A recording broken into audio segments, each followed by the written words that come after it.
ହଁ hello friends, I am रानी प्रियदर्शिनी साहू। ମୁଁ ଆପଣମାନଙ୍କର ପ୍ରିୟ ସମସ୍ତେ ତ ଗୋଟେ ମାନେ ବୁଲିବାକୁ ପସନ୍ଦ କରନ୍ତି ଆଉ ପିକନିକ୍ ସ୍ପଟ୍ ବୁଲନ୍ତି ଆଉ ପିକନିକ୍ ସ୍ପଟ୍ ଯାଇକି ଭଲ ଭଲ ଲୋକେସନ୍ ଭଲ ଭଲ ଝରଣା ନଦୀ ପାହାଡ଼ ପର୍ବତ ସବୁ ଦେଖନ୍ତି ଆଉ ଫିଷ୍ଟ କରନ୍ତି ଆଉ ଏନ୍ଜୟମେଣ୍ଟ କରନ୍ତି।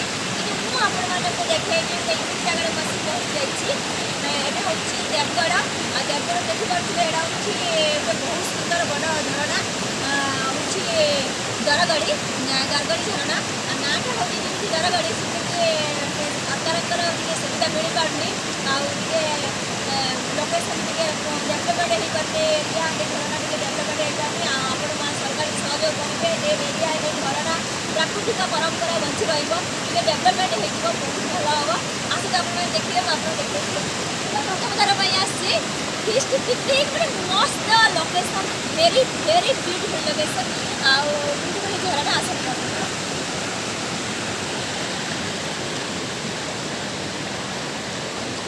ଆସନ୍ତୁ ମୋ ସହିତ ପାଣି ଭିତରେ ପଶି ଯାଉଛି, କାମ ଦେଖିଥିବେ ଆପଣ।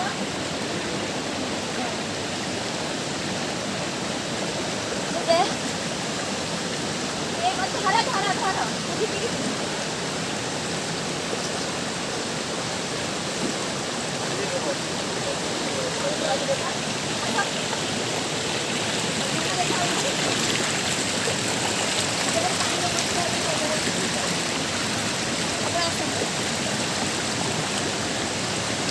ଝରଣା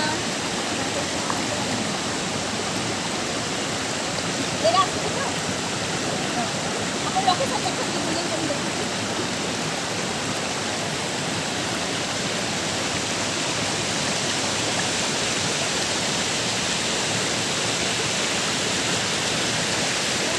ପାଣି ବହୁଛି।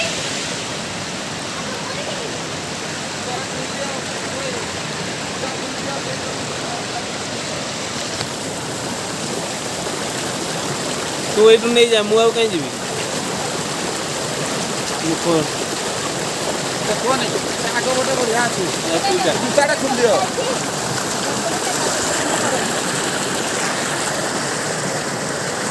ଧୀରେ ଧୀରେ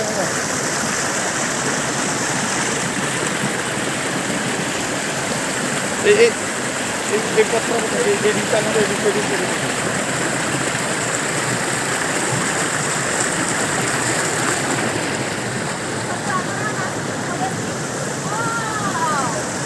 very beautiful। ଆପଣ ଆସନ୍ତୁ, ଏଠି ଆପଣ ଦେଖିବେ,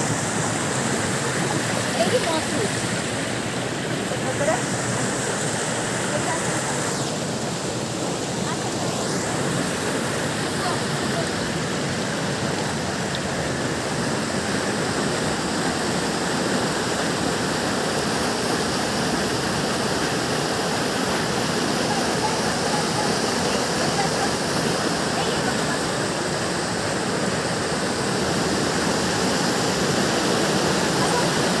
ଝରଣାଟା ବୁଲୁଛି, ଆପଣମାନେ ଦେଖୁଥିବେ।